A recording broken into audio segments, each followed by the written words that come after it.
Genesis 15. Sometime later, the Lord spoke to Abram in a vision and said to him, "Do not be afraid, Abram, for I will protect you, and your reward will be great." But Abram replied, "O sovereign Lord, what good are all your blessings when I don't even have a son? Since you've given me no children, Eliezer of Damascus, a servant in my household, will inherit all my wealth. You have given me no descendants of my own, so one of my servants will be my heir." Then the Lord said to him, "No, your servant will not be your heir, for you will have a son of your own who will be your heir." Then the Lord took Abram outside and said to him, "Look up into the sky and count the stars if you can. That's how many descendants you will have." And Abraham believed the Lord, and the Lord counted him as righteous because of his faith. Then the Lord told him, "I am the Lord who brought you out of Ur of the Chaldeans to give you this land as your possession." But Abram replied, "O sovereign Lord, how can I be sure that I will actually possess it?" The Lord told him, "Bring me a 3-year-old heifer, a 3-year-old female goat, a 3-year-old ram, a turtle dove, and a young pigeon." So Abram presented all these to him and killed them. Then he cut each animal down the middle and laid the halves side by side. He did not, however, cut the birds in half. Some vultures swooped down to eat the carcasses, but Abram chased them away. As the sun was going down, Abram fell into a deep sleep, and a terrifying darkness came down over him. Then the Lord said to Abram, "You can be sure that your descendants will be strangers in a foreign land, where they will be oppressed as slaves for 400 years. But I will punish the nation that enslaves them, and in the end, they will come away with great wealth. As for you, you will die in peace and be buried at a ripe old age. After 4 generations, your descendants will return here to this land, for the sins of the Amorites do not yet warrant their destruction." After the sun went down and darkness fell, Abraham saw a smoking fire pot and a flaming torch pass between the halves of the carcasses. So the Lord made a covenant with Abram that day and said, "I have given this land to your descendants, all the way from the border of Egypt to the great Euphrates River, the land now occupied by the Kenites, Kenizzites, Cadmonites, Hittites, Perizzites, Rephites, Amorites, Canaanites, Girgashites, and Jebusites." Now Sarai, Abram's wife, had not been able to bear children for him, but she had an Egyptian servant named Hagar. So Sarai said to Abram, "The Lord has prevented me from having children. Go and sleep with my servant. Perhaps I can have children through her." And Abram agreed with Sarai's proposal. So Sarai, Abram's wife, took Hagar, the Egyptian servant, and gave her to Abram as a wife. This happened 10 years after Abram had settled in the land of Canaan. So Abram had sexual relations with Hagar, and she became pregnant. But when Hagar knew she was pregnant, she began to treat her mistress, Sarai, with contempt. Then Sarai said to Abram, "This is all your fault. I put my servant into your arms, but now that she's pregnant, she treats me with contempt. The Lord will show who's wrong, you or me." Abram replied, "Look, she is your servant, so deal with her as you see fit."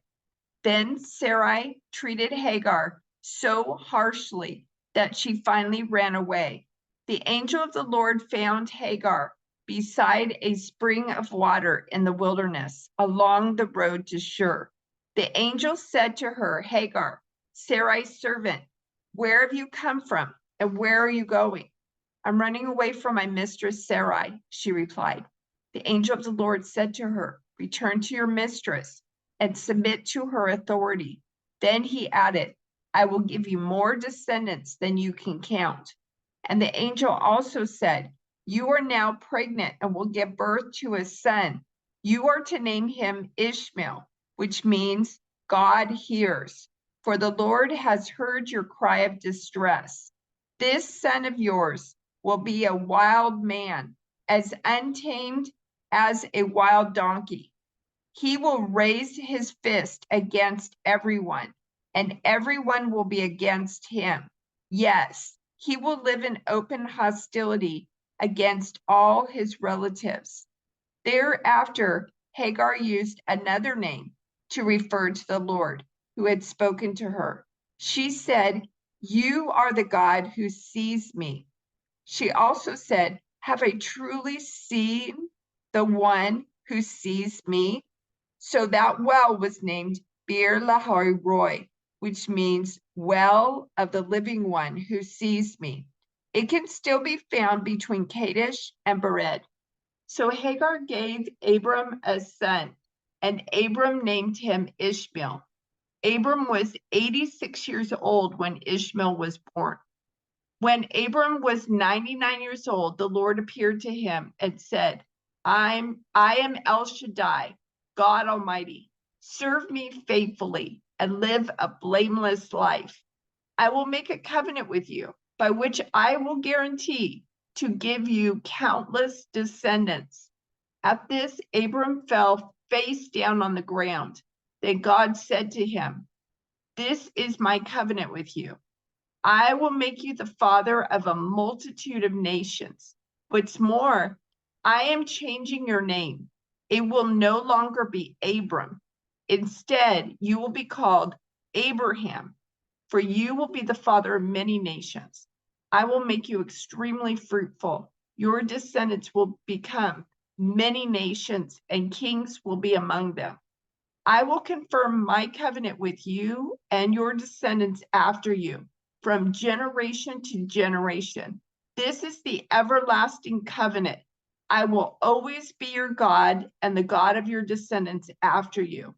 And I will give the entire land of Canaan, where you now live as a foreigner, to you and your descendants.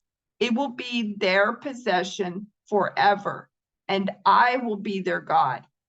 Then God said to Abraham, "Your responsibility is to obey the terms of the covenant. You and all your descendants have this continual responsibility. This is the covenant that you and your descendants must keep. Each male among you must be circumcised. You must cut off the flesh of your foreskin as a sign of the covenant between me and you.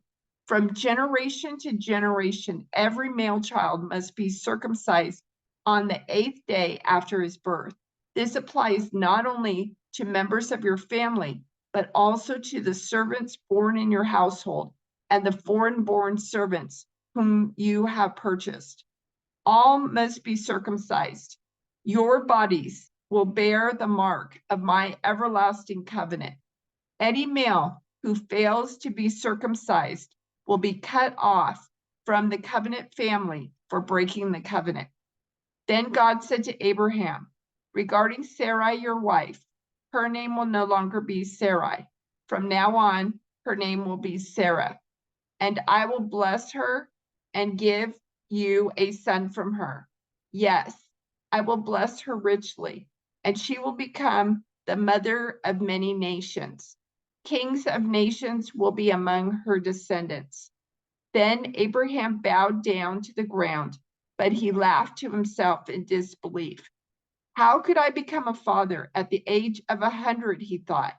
"And how can Sarah have a baby when she is 90 years old?" So Abraham said to God, "May Ishmael live under your special blessing." But God replied, "No. Sarah, your wife, will give birth to a son for you. You will name him Isaac, and I will confirm my covenant with him and his descendants as an everlasting covenant. As for Ishmael, I will bless him also, just as you have asked. I will make him extremely fruitful and multiply his descendants. He will become the father of 12 princes, and I will make him a great nation. But my covenant will be confirmed with Isaac, who will be born to you and Sarah about this time next year. When God had finished speaking, he left Abraham. On that very day, Abraham took his son Ishmael and every male in his household, including those born there and those he had bought. Then he circumcised them, cutting off their foreskins, just as God had told him. Abraham was 99 years old when he was circumcised, and Ishmael, his son, was 13.